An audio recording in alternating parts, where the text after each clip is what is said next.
আপনি কে? আসসালামু আলাইকুম বন্ধুরা, কেমন আছেন সবাই? আশা করি সকালে অনেক বেশি ভালো আছেন।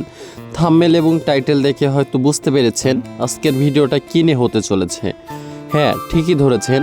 আজকের ভিডিওতে আমরা দেখব গরিব ঘরের রাজপুত্র এর আজকের পর্বের রিভিউ এবং আগামী পর্বে কী ঘটতে পারে তার সম্পূর্ণ রিভিউ। তো চলুন দেরি না করে শুরু করা যাক আজকের ভিডিও। আর যারা এখন আমাদের চ্যানেলটা সাবস্ক্রাইব করেননি, অবশ্যই চ্যানেলটা সাবস্ক্রাইব করে আমাদের সাথেই থাকবেন। আজকের পর্বের শুরুতে আমরা দেখতে পারি মেঘলা বস্তিতে এসে অনেকের সাথে কথা বলে এবং সে কিন্তু দিন শেষে অনেককে ভুল বোঝে। সে পরবর্তীতে চলে গেলে আমরা পরবর্তী অংশে দেখতে পাই মিষ্টি বস্তিতে যে অনেকের যে জীবিত বাচ্চা হয়েছিল তার সাথে দেখা করে। মেঘলা যখন অফিসের উদ্দেশ্যে যায় তখন রাস্তার মাঝে সাব্বিরের সাথে দেখা হয় এবং সাব্বিরের সাথে সে মত বিনিময় করে, সে কি করে কি করতেছে সকল বিষয় তার কাছ থেকে শুনে এবং তার জন্য শুভকামনা জানিয়ে সে অফিসের উদ্দেশ্যে আবারও রওনা দেয়। অফিসে গিয়ে দেখে অনেক সেখানে বসে আছে। সে অনেককে দেখে রাগান্বিতভাবে বলে, তোমাকে এখানে বসে থাকার অধিকার কে দিয়েছে?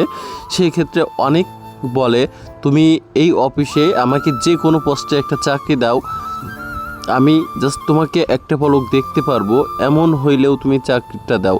তখন মেঘলা তাকে অপমান করে বের করে দেয়। রাস্তার মাঝে তার রাতুলের সাথে দেখা হয়। রাতুল ও তাকে বিভিন্ন কথা বলে অপমান করে। এজন্য এক মিরাজ অনেককে সবাই মিলে অপমান করতেছে।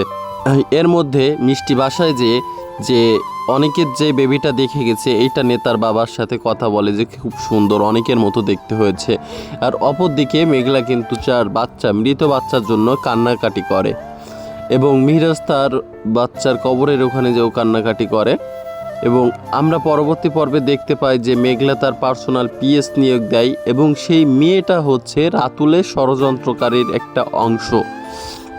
তো এখন কথা পরবর্তী পর্বে আসলে আমরা কি দেখতে পারবো, কি ঘটবে, অবশ্যই পরবর্তী পর্বের জন্য আমরা সবাই বসে আছি। পরবর্তী পর্বে হয়তো আমরা দেখব যে অনেক তার বাচ্চাকে চিনতে পারবে, নাকি হচ্ছে যে রাতুলের নতুন ষড়যন্ত্র মেঘলা একটা অংশ হয়ে উঠবে।